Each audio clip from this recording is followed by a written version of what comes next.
নাম, যশ, খ্যাতি কিংবা পারিশ্রমিক কোনো অংশেই কম নয় বলিউডের বাদশা খ্যাত শাহরুখ খান।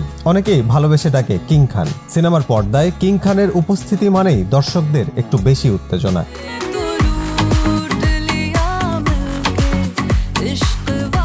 ৩৩ বছরের ক্যারিয়ারে প্রথমবারের মতো ভারতীয় জাতীয় চলচ্চিত্র পুরস্কার পাচ্ছেন বলিউড বাদশা শাহরুখ খান। গত ১ আগস্ট কিং খানের নাম ঘোষণার পরপরই অনুষ্ঠান কবে হবে তা নিয়ে ছিল জল্পনা কল্পনা। সব অপেক্ষার অবসান ঘটিয়ে প্রকাশ্যে এলো দিনক্ষণ।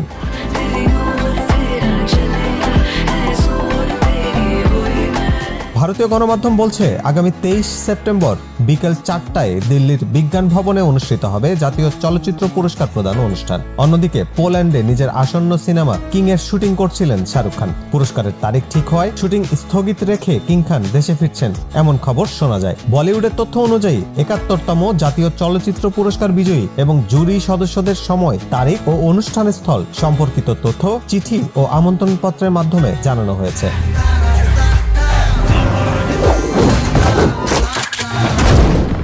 অ্যাটলি কুমার পরিচালিত জওয়ান সিনেমার জন্য সেরা অভিনেতার পুরস্কার পাচ্ছেন শাহরুখ খান। একই বিভাগে তার সঙ্গে যৌথভাবে সেরা অভিনেতার পুরস্কার পাচ্ছেন 12th ফেলের বিক্রান্ত মাসে। এছাড়া মিসেস চট্টোপাধ্যায়ের ভার্সেস নরওয়ের ছবির জন্য শ্রেষ্ঠ অভিনেত্রীর পুরস্কার পাচ্ছেন রানী মুখার্জি। এবছর ৭১তম জাতীয় চলচ্চিত্র পুরস্কার অনুষ্ঠানে বিজয়ীদের হাতে পুরস্কার তুলে দেবেন ভারতের রাষ্ট্রপতি দ্রৌপদী মুর্মু।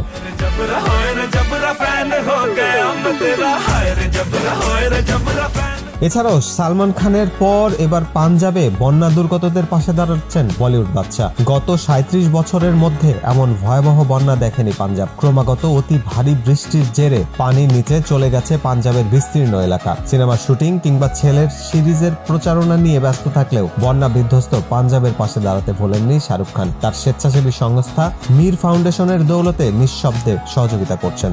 এছাড়া পানীয়, খাবার, ফোল্ডিং কার্ড, তোষক, মশারি সহ নানা প্রয়োজন ত্রাণ সামগ্রী বিক্রি করা হচ্ছে শাহরুখের টিমের পক্ষ থেকে। ঔষধ পাঠানোর পাশাপাশি দুস্থদের চিকিৎসার দায়ভারও বহন করছেন শাহরুখ নিজে।